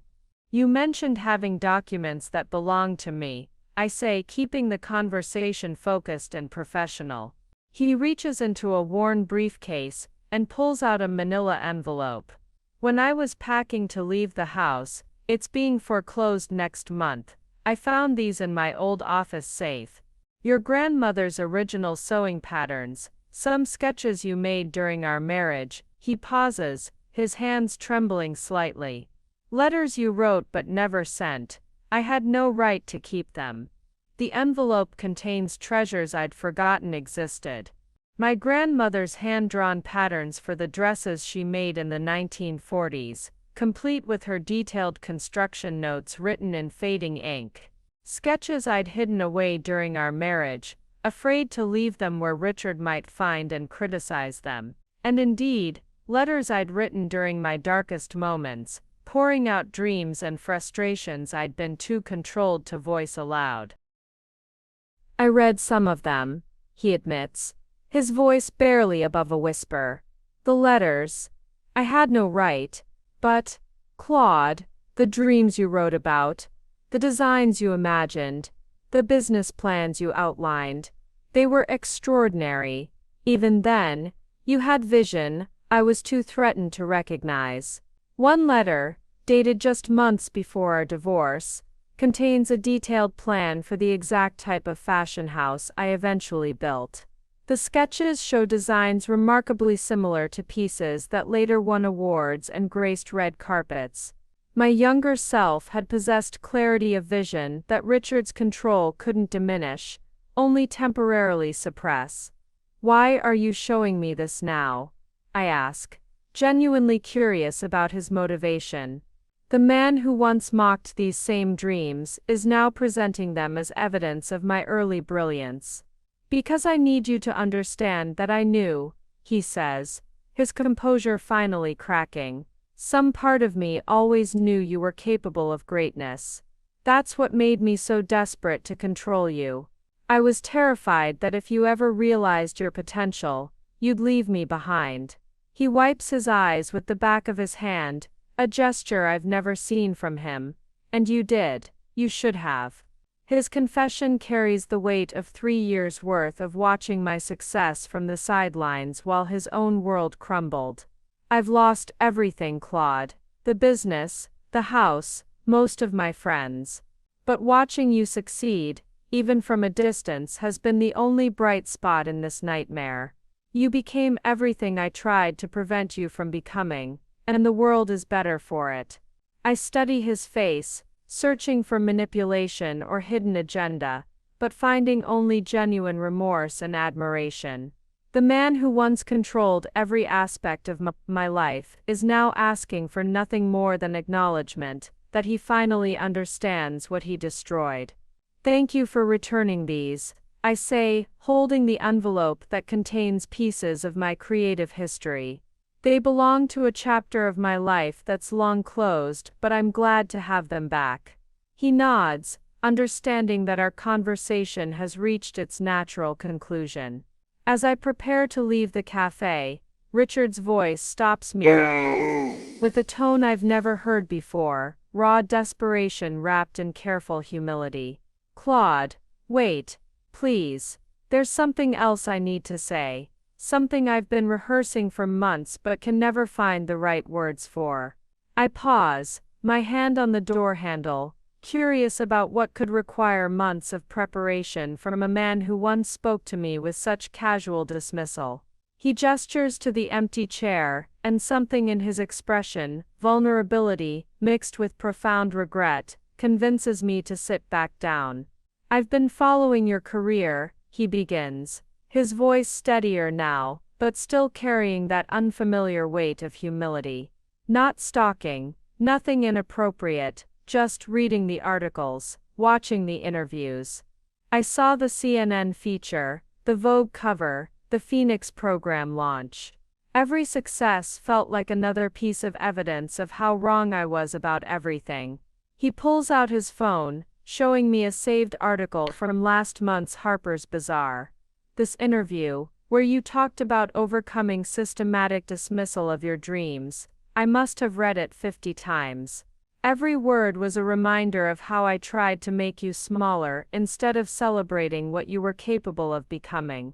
His confession continues in a rush, as if he's afraid I'll leave before he can say everything he's rehearsed. I know I have no right to ask this, no reason to expect you to even consider it, but I've been hoping, wondering if there might be any possibility of us finding our way back to each other. The request hangs between us like fabric suspended in midair, surreal and completely unexpected. The man who laughed at my courthouse dreams is asking the internationally recognized fashion designer he tried to suppress to consider rebuilding a relationship he systematically destroyed. I know how that sounds, he continues quickly, reading the shock on my face. I know what I put you through, how I controlled and diminished you. But losing everything has taught me what really matters. You were the most remarkable person in my life, and I was too insecure to appreciate what I had. I study his face, searching for any trace of the manipulative tactics I remember so well. Instead, I see something that looks like genuine transformation, the kind that only comes from losing everything you thought defined your worth. Richard, what exactly are you asking me? I'm asking if you could ever forgive me enough to give us another chance, he says, his voice barely steady.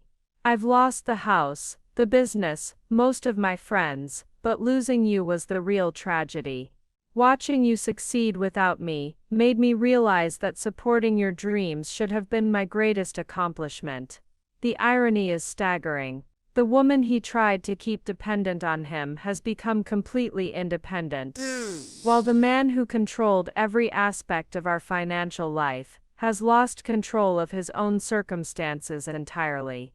You want me to take you back now that you have nothing left to offer. I'm not offering nothing, he says, leaning forward with sudden intensity.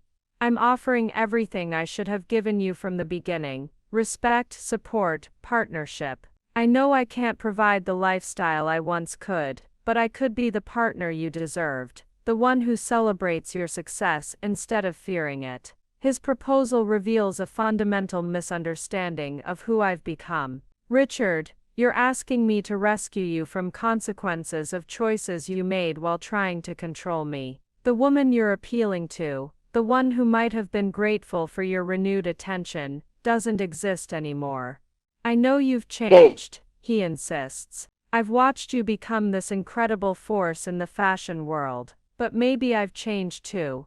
Maybe losing everything was what I needed to become worthy of someone like you. The desperation in his voice is genuine, but it's the desperation of someone who has finally realized the value of what he deliberately destroyed.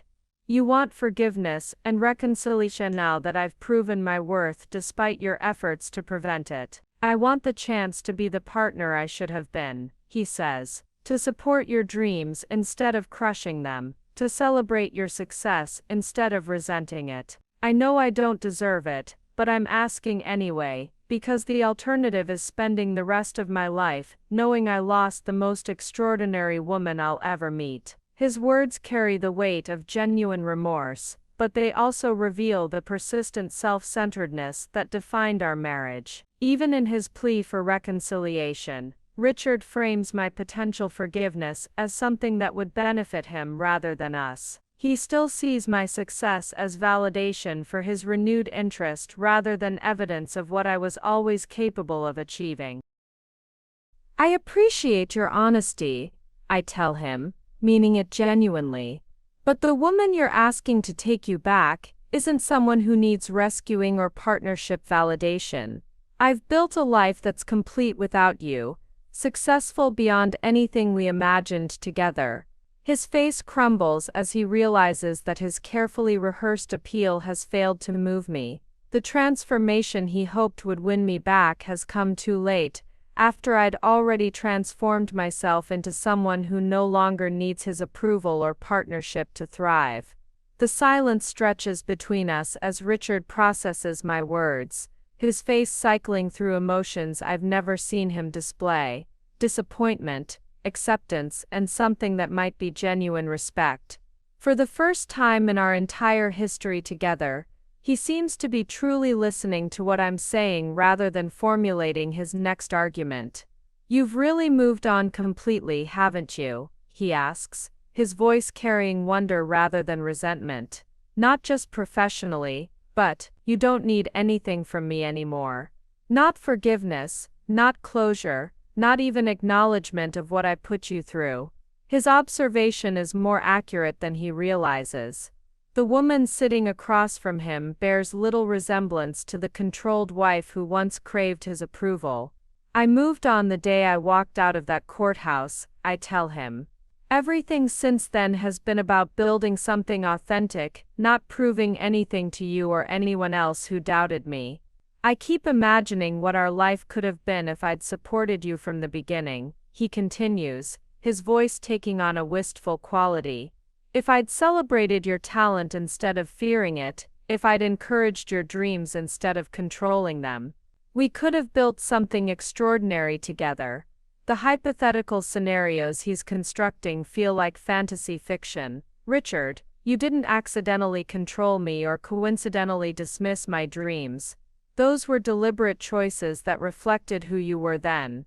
You can't simply decide retroactively that you would have acted differently." He nods slowly, finally seeming to grasp the permanence of consequences. "You're right. I spent years making conscious decisions to keep you small because your potential threatened my sense of superiority. I can't undo that or pretend it was just poor judgment." For the first time in our conversation, his self-awareness feels genuine rather than performative. "The woman you fell in love with, if you ever really did, was someone whose wings you immediately tried to clip. The woman I've become would never tolerate that kind of treatment." "I did love you," he says quietly. "But I loved the version of you that made me feel important, not the version that might surpass me. That's not really love at all, is it?" His question hangs in the air as I consider how to respond. The man who once controlled every aspect of my creative expression is now asking me to educate him about the nature of authentic love. Love supports growth, Richard. It celebrates the other person's success and finds joy in their achievements.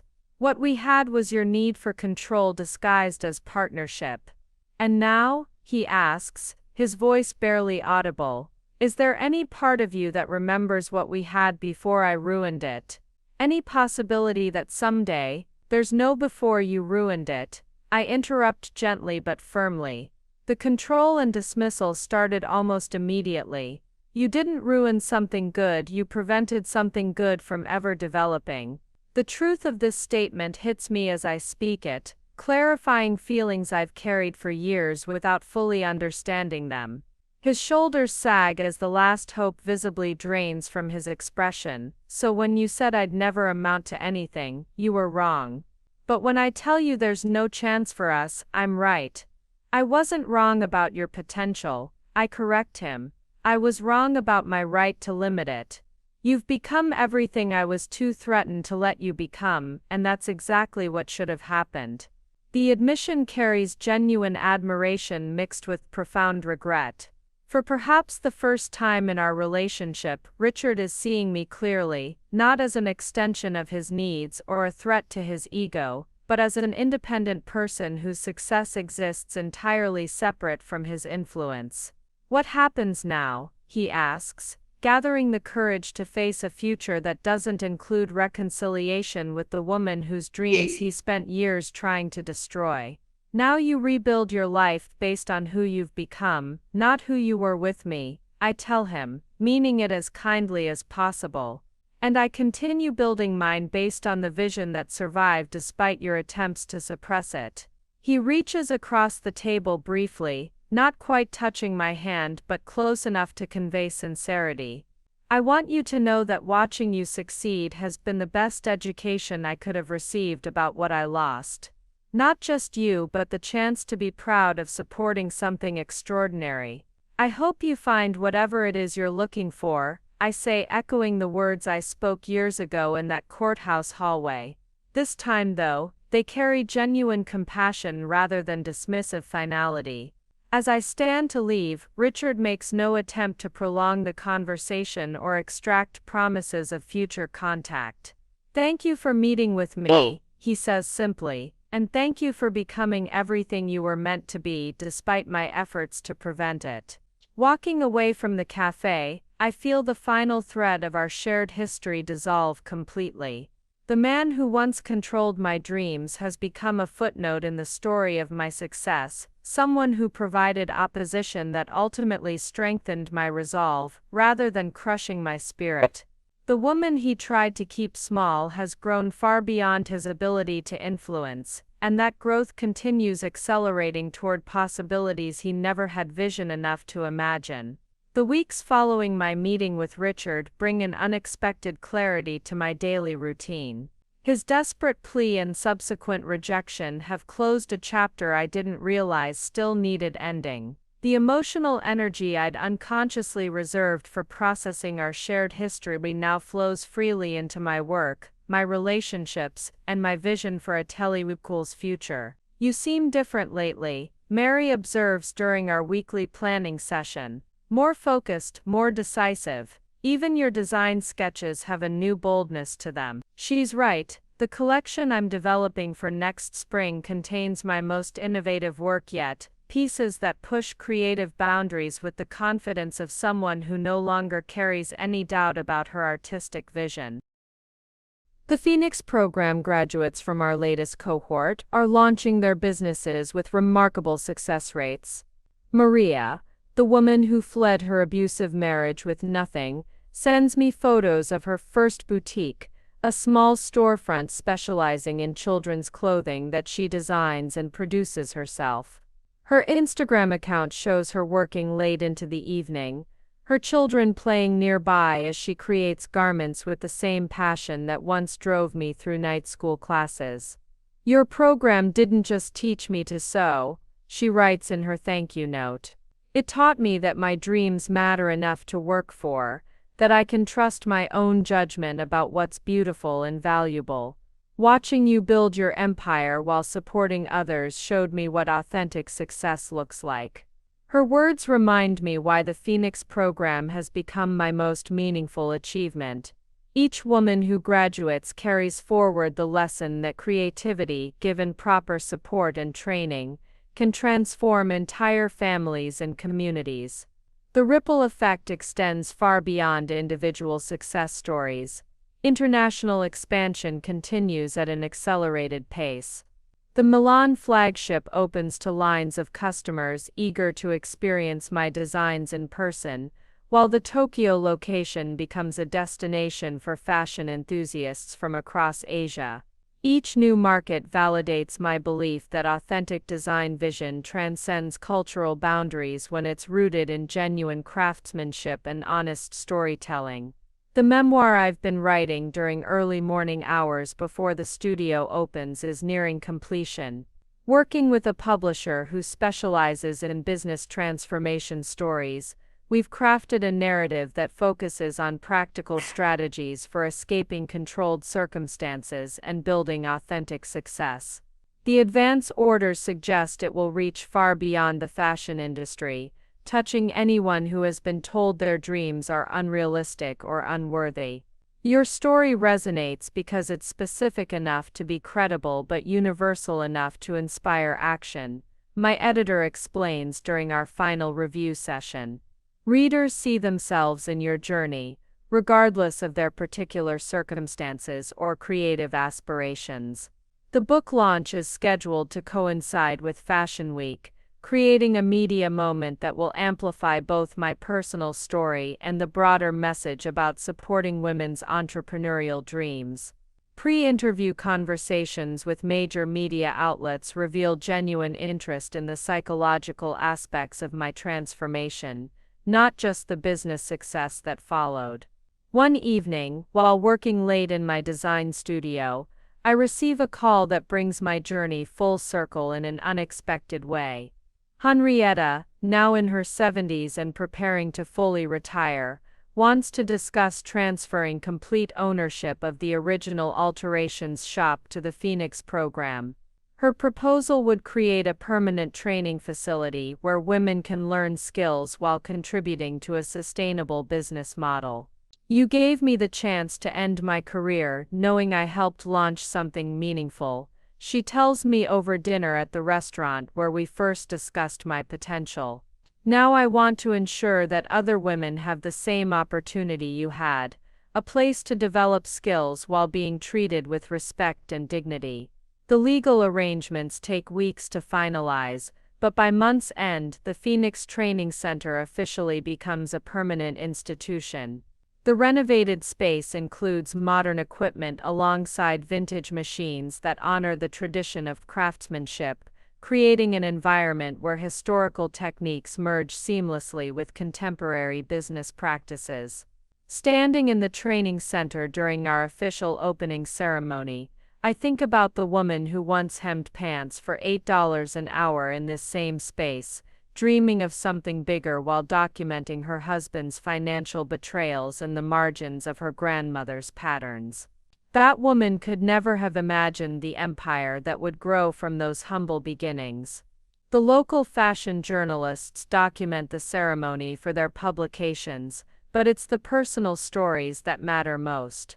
Each Phoenix program graduate in attendance represents proof that authentic support and quality training can transform circumstances that once seemed hopeless into foundations for remarkable achievement. As the evening concludes and the last guests depart, I remain in the quiet training center, surrounded by the tools and workstations that will shape the next generation of women entrepreneurs. My grandmother's sewing machine holds its place of honor, but it's no longer a relic of the past, it's a bridge to futures limited only by imagination and sustained by skill. The woman Richard tried to keep small has become a force for expanding others' possibilities, and that transformation continues accelerating beyond anything he had vision enough to fear. The invitation arrives on official UNESCO letterhead, the kind of prestigious correspondence I once could never have imagined receiving. They want me to speak at their International Women's Entrepreneurship Summit in Geneva, addressing delegates from 50 countries about creative industries as pathways to economic independence. The theme focuses specifically on helping women escape controlling circumstances through skill development and business creation. This isn't just about fashion anymore, Mary observes as we review the speaking engagement details. You've become a symbol of transformation that resonates across cultures and industries. The UNESCO invitation proves your story has global relevance. The preparation for Geneva requires weeks of research into international economic development strategies and cross-cultural approaches to women's empowerment. My presentation will share specific methodologies from the Phoenix program, while addressing how similar initiatives could be adapted for different countries and economic contexts. During this preparation period, I receive news that transforms my understanding of my own impact. A documentary filmmaker from the BBC wants to create a feature-length film about my journey, but with a focus on the women whose lives have been changed through the Phoenix program. The proposal includes following recent graduates as they build their businesses, creating a narrative that extends far beyond my personal success story. Your individual achievement is remarkable, the filmmaker explains during our initial meeting. But what makes it truly significant is how you've used that success to create systematic change. We want to document the multiplier effect, how one woman's escape from control has enabled dozens of others to escape their own controlled circumstances. The documentary crew spends 3 months documenting daily life at Atelier Cole and the Phoenix Training Center. They capture Maria teaching her own daughter to sew, passing forward skills she learned during her time in our program. They interview Sarah, who now employs 5 other Phoenix graduates in her thriving custom clothing business. They document Jennifer's first fashion show, featuring designs that blend her artistic vision with the technical skills she developed during her recovery from an abusive relationship. "What strikes me most about your approach," the director tells me during our final interview, "is how you've created a sustainable model for transformation. You're not just helping individuals, you're changing the economic possibilities for entire communities of women." Her observation crystallizes something I've been feeling but couldn't articulate. The Phoenix program has evolved beyond charity or even social enterprise. It's become a reproducible system for converting controlled circumstances into economic independence and creative fulfillment. The Geneva Summit exceeds every expectation. My presentation to delegates from developing nations generates immediate interest in adapting the Phoenix model for their local contexts. Representatives from Kenya want to incorporate textile training into their women's cooperative programs. Brazilian officials discuss using similar methodologies to help domestic violence survivors achieve economic independence. European delegates share strategies for expanding creative industries as tools for integration of refugee women. You've created something that transcends your original circumstances, comments Dr. Amara Hassan, UNESCO's Director of Women's Economic Empowerment, during the closing reception. The Phoenix program represents exactly the kind of scalable, culturally adaptable intervention that can create lasting change for women worldwide. Her words carry weight that extends far beyond personal validation. The model we've developed in one American city has applications for women facing controlled circumstances across completely different cultures and economic systems. The fundamental principles, skill development, financial literacy, psychological support, and business mentorship, translate effectively across national boundaries. The months following Geneva bring partnership offers from organizations I've only read about in business magazines. The World Bank wants to pilot Phoenix-style programs in 5 countries. A major foundation offers funding to establish training centers in 10 American cities. European fashion houses inquire about collaboration opportunities that would combine their heritage craftsmanship traditions with our empowerment methodologies. Each opportunity represents exponential expansion of impact, but also challenges of maintaining quality and authenticity while scaling rapidly. The careful attention to individual transformation that makes our program effective could be lost if growth happens too quickly or without proper oversight. We need to approach this strategically, I tell our expanded management team during our quarterly planning retreat. The goal isn't just to grow the Phoenix program, it's to ensure every woman who participates receives the same quality of support and training that made our original graduates successful. The solution involves creating a certification system for Phoenix instructors and a standardized curriculum that maintains our core principles while allowing for local adaptation. We develop partnerships with established educational institutions and women's organizations that already have community trust and infrastructure. By year's end, the Phoenix program operates in 15 cities across 3 countries, with applications pending for expansion into 12 more locations. Each site maintains connection to our original training center, creating a network of women entrepreneurs who support each other across geographic and cultural boundaries. Standing in my Geneva hotel room, after the summit's conclusion, looking out at the lake where international delegates from 50 nations have just committed to supporting creative industries as tools for women's economic empowerment, I realize that my journey has evolved far beyond personal success or even revenge against someone who underestimated my potential. The woman Richard tried to keep small has become a catalyst for global change, proving that authentic transformation, when shared generously, can reshape possibilities for women everywhere. 5 years after that courthouse encounter where Richard predicted my failure, I stand in the boardroom of the newly established Cole Foundation, reviewing grant applications from women entrepreneurs across 4 continents. The foundation, funded by Adelaide Cole's international success, represents the ultimate evolution of my journey from controlled circumstances to global influence.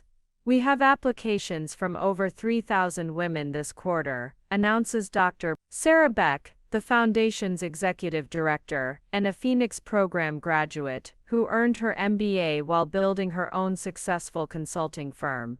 The demand for microloans, training programs, and mentorship far exceeds our current capacity, but the success rates continue to exceed projections.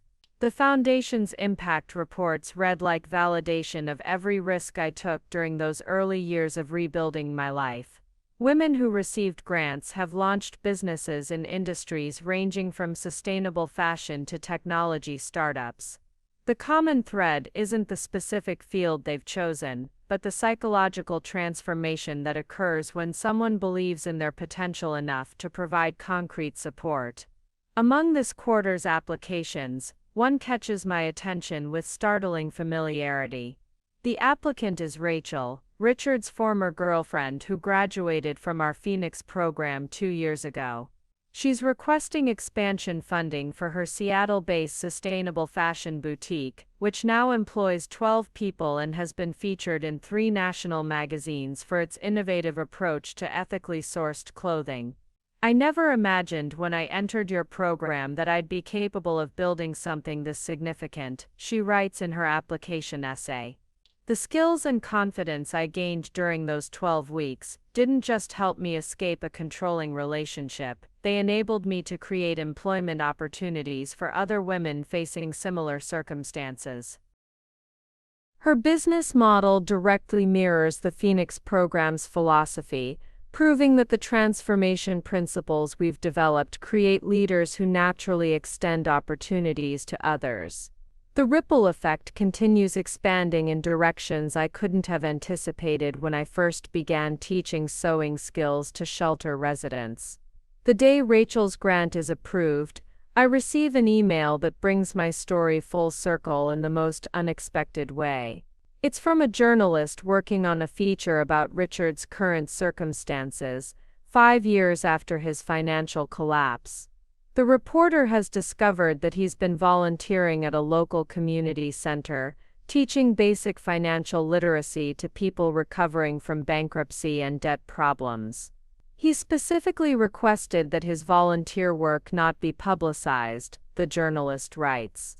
But several program participants mentioned his name when we interviewed them about effective financial recovery resources.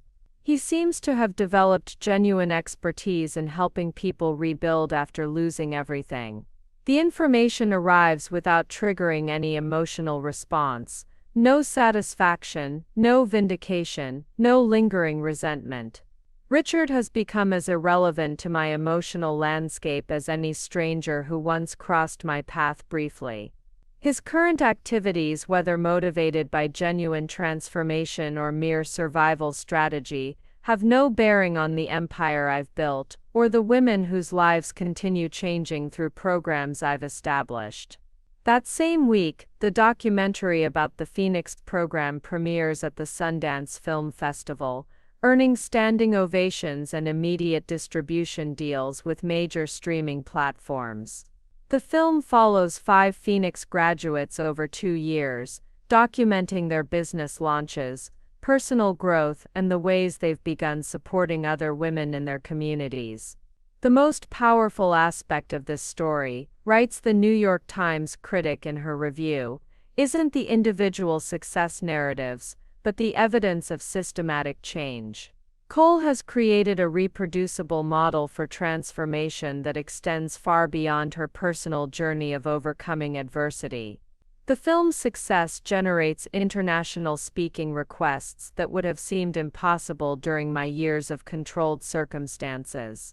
Universities invite me to address business schools about entrepreneurship and resilience. International conferences request presentations about scalable social enterprise models. Government agencies seek consultation on women's economic empowerment strategies. Each speaking engagement reinforces the same central message: authentic success isn't about defeating those who doubt you. It's about building something so meaningful that their opinions become irrelevant to your reality. The woman Richard tried to control has become a force he could never have imagined, not through spite or revenge, but through the steady cultivation of authentic vision and generous support of others' potential. During a recent interview for Forbes magazine's cover story about the Cole Foundation's global impact, the journalist asks about my current relationship with the past that shaped my trajectory.